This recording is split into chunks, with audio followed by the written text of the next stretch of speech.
Hello students, welcome to your English class. Hope you all will be well and super healthy. Students, I am here with the another chapter of your class 11th English textbook Snapshot, that is chapter 3, Ranga's Marriage, which has been written by Masti Venkatesh Iyengar, who is a well-known writer in Kannada language. Students, let's have the introduction part of this chapter, what has been described and depicted. In this story, the author depicts an incident from his life, that is from the village Hoshahalli. It circles a guy named Ranga, the accountant's son, who got the opportunity to go out of the village to study. The narrator takes you through a journey where he changes Ranga's perception about marriage. How? We'll come to know later. When Ranga returned from Bangalore after study, villagers thought that he would be changed, but they found nothing prominent has changed in him. Then they decided to marry Ranga with a girl. Now, what kind of the situations have been fixed, what kind of the situations have been formed, the strategy, what they made, that is all we are going to cover in the summary part of the chapter. Ranga is a boy living in the village of Hosahalli in Mysore. He goes to Bangalore to receive English medium education. Upon his returning to the village, the villagers gather around his home to notice any change in Ranga, as they think that Ranga has returned from the city, so he would have got some change.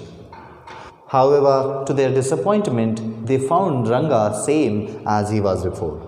After the villagers leave Ranga's house, the narrator starts conversating with Ranga, as narrator wants Ranga to get him married.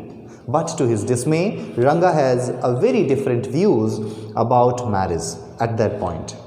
Ranga wishes to marry only a mature and admirable girl. Thus, the narrator decides that he will surely get Ranga married.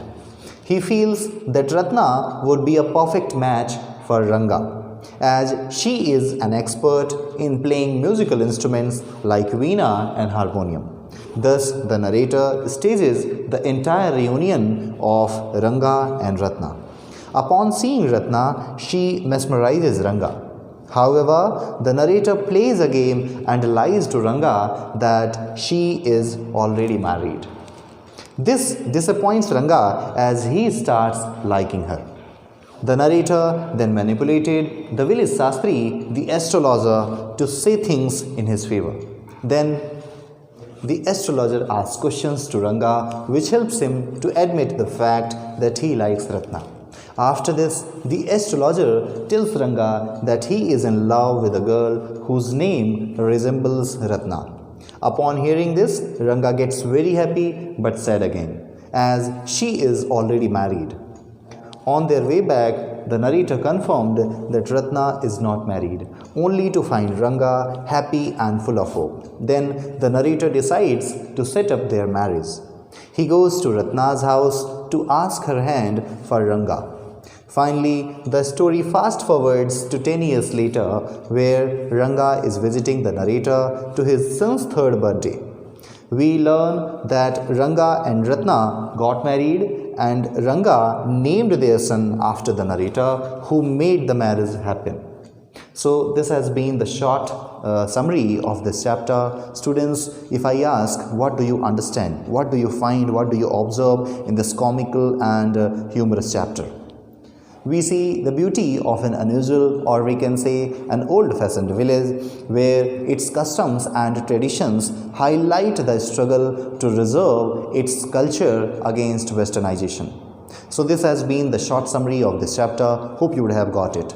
But do read this chapter yourself to get it more. So thank you so much for being with me. Take care and goodbye.